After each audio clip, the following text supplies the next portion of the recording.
मैटी और सभी अलग जीवा के चरणों में इच्छामी। महाराज जी, मेरी जिज्ञासा है, मैं नीट विषय की तैयारी कर रही हूँ और जब तक मैं प्रतिभा स्थली में थी तो तब तक मेरा भाव था कि मुझे गुरुजी के लिए अपना जीवन समर्पित करना है। तो मैंने ये सोचा था कि मुझे आयुर्वेद की फील्ड में ही जाना है।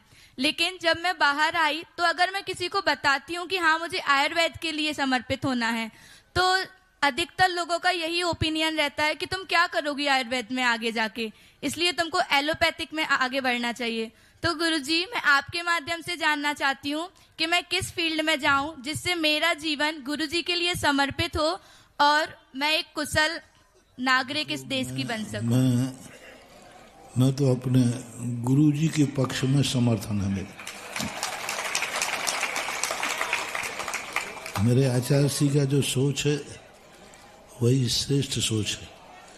लेकिन आज जो बीमारी है वो कुदरत की बीमारी नहीं है।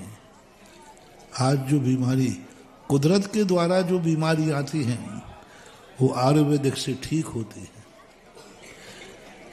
लेकिन आज जैसे कोरोना था, ये कुदरत की बीमारी नहीं थी। कैंसर कुदरत की बीमारी नहीं है। डायबिटीज कुदरत की बीमारी नहीं है। कोलेस्ट्रॉल आदि ये कुदरत की बीमारी नहीं है। आज जितनी बीमारियां हैं कुदरत की नहीं है, ये बीमारी विज्ञान की दी हुई है। प्रदूषण से उत्पन्न हो रहे हैं। कोरोना कोई प्रकृति का प्रकोप नहीं था, ये पैदा किया गया था। आज जो बीमारियां हो रही, थोड़ा सा चेक कराओ, किसी को चेक कराओ, तुरंत थोड़ी सी फुड़िया निकली, बताया कैंसर निकल आया। जांच कराने में लोगों के प्राण निकलते हैं। थोड़े से कोई जांच कराओ, बस तुरंत कैंसर। क्यों? ये विज्ञान की देन है। सारे वातावरण को प्रदूषित कर दिया। एक एक्सरा उतारने वाला डॉक्टर जब एक्सरा उतारता है तो वो एक कोट पहनता है, क्योंकि उसकी जो रेजें हैं वो अंदर जाकर खतरनाक होती हैं। और यहाँ तो देखो कितनी रेजें, लाखों चैनल चल रहे हैं, लाखों मोबाइल चल रहे हैं, कितनी कितनी रेजें अपने शरीर में से निकल रही हैं।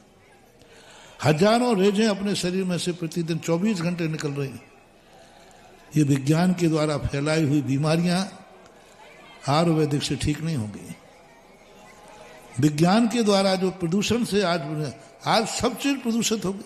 सब्जियां प्रदूषित, पहले कहते थे शाकाहार करो, सलाद खाओ, आज क्या खाएं? सारी सब्जियां जहरीली हो गई। हर जगह हर वस्तु में जहर, केमिकल्स मिले हुए।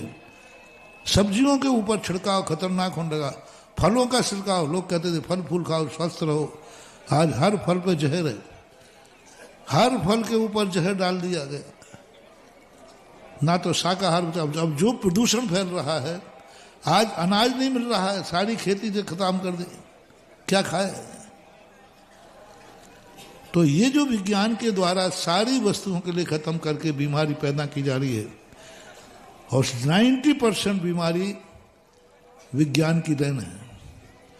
विज्ञान के द्वारा जो हर वस्तु है, किसने बनाया इंजेक्शन कि एक इंजेक्शन देते ही पाव भर की लौकी रात भर में 2 किलो की हो जाएगी। आज किसी के ऊपर छिड़कने वाले, आज दूध में भी केमिकल्स आ रहे हैं सब। ये कौन बना रहा? विज्ञान। हमारे भगवान ने तो नहीं बनाए थे, विज्ञान ने बनाए, और विज्ञान ये केमिकल दे रहा है। विज्ञान की नीति है बीमार करो दवाई बेचो। यदि बीमारी नहीं बढ़ेगी तो उनका धंधा कैसे चलेगा? तो इधर बीमारी कर रहे हैं, इधर दवाई का आविष्कार कर रहे हैं। और आयुर्वेदिक कहता है पथ्य है तो औषधि की क्या जरूरत, और पथ्य नहीं है तो औषधि क्या काम की है। तो आज के युग में हर बीमारी ऐसी आ रही जो आयुर्वेदिक से ठीक नहीं होगी। आयुर्वेदिक से ठीक नहीं होगी, क्योंकि बीमारी एलोपैथिक है। विज्ञान बीमारी दे रहा है तो विज्ञान की दवाई से ही ठीक होगा। कुदरत के द्वारा देता आयुर्वेदिक एक कुदरत की दवाइयां हैं। संजीवनी बूटी कुदरत की थी। तो जो कुदरत के द्वारा बीमारी आती है वो आयुर्वेदिक से दूर हो जाती है, क्योंकि आयुर्वेदिक पेवर कुदरत है, वनस्पति है, आदि आदि भस्म है। तो अब आज की बीमारियां, सवाल है आयुर्वेदिक में स्कोप नहीं है, सो बात नहीं है। लेकिन आयुर्वेदिक का मरीज नहीं है, मरीज तो एलोपैथिक वाले का है। जो कुदरत से बीमार होगा वो तुम्हारे पास आ जाएगा, लेकिन जो बड़ी बड़ी बीमारियां हैं, तो बड़े बड़े ग्राहक कहाँ हैं? डॉक्टर के पास, एलोपैथिक के पास है। आयुर्वेदिक के पास जो बीमार है वो बीमार है ही नहीं, इसलिए उसमें स्कोप की कमी बताते हैं। बाकी आयुर्वेदिक तो आयुर्वेदिक है, लेकिन मरीजों का व्यापार, मेडिसिन, यदि आगे स्कोप है तो आयुर्वेदिक में है, क्योंकि बीमारियां तो ज़्यादातर वही फैल रही हैं जो एलोपैथिक से ठीक होंगी। वैसे मेरा पक्ष मैंने बता दिया। राजेश जी, ईसागढ़ समाज समस्त